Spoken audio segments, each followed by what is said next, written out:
Hey everyone, it's Alexandra. Hope you're having an awesome day. So today's video is clouds and sunshine. And I'll tell you a little story, then we'll dive into it a little bit. Yesterday, like 8 in the morning, I had made oatmeal and Eleanor, my 3.5-year-old, didn't really like the temperature of the oatmeal. So we had some crying and then some upset about the temperature and not really wanting to do anything about it, not wanting to put it in the fridge to cool it, and not wanting to wait. So I acknowledged her feelings, let her know that I know she wanted it to be the different temperature and it wasn't cool enough for her, and she just kept crying and she just was upset. And then after a little bit, I just got up and I was doing some dishes and she was still slightly irritated. And as I'm washing the dishes, we have a beautiful window in our kitchen sink, and I looked up and the sky was blue and there was like white puffy clouds, and then there was like this gray cloud that literally was just passing through the window, and it made me smile. And I took a deep breath and I was like, oh, these emotions are just like clouds passing by. So I felt like it just helped me ground, and so I was grounded and centered. And then I went back over to her at the table and I sat down, and she kind of sniffled a little bit, and then she said, "Mommy, I want you closer." So I went closer to her, and then she gave me a hug, and then she started eating her oatmeal. And then, which I loved this, soon as she started eating her oatmeal, there was like these rays of sunshine just coming through a different window right onto us. And I just thought it was really cool. Just a beautiful metaphor of the clouds, the emotions that pass through us, the feelings that pass through us, and that there's always the sunshine behind the clouds. And I felt like there was just the cloud, and then the rays of the sun.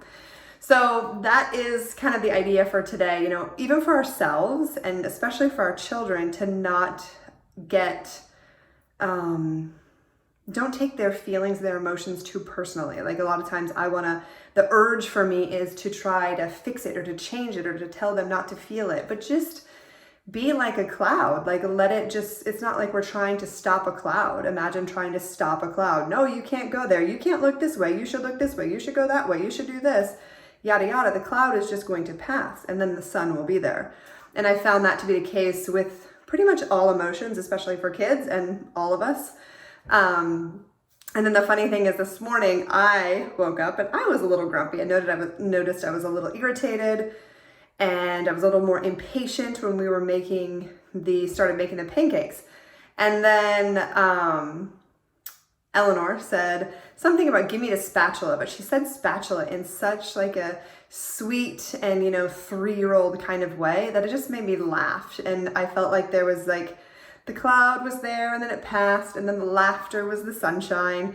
And it made me think of this idea again of just like letting the clouds be. I didn't need to do anything about being grumpy, and just that sunshine was able to come through, and our morning was awesome. If I would have tried to change it or tell myself there's something wrong with me and just really dive into the drama of it, then it probably would have been a different morning. But if I just breathe, do my best to stay centered, then something happens and the clouds pass by and the sunshine comes back.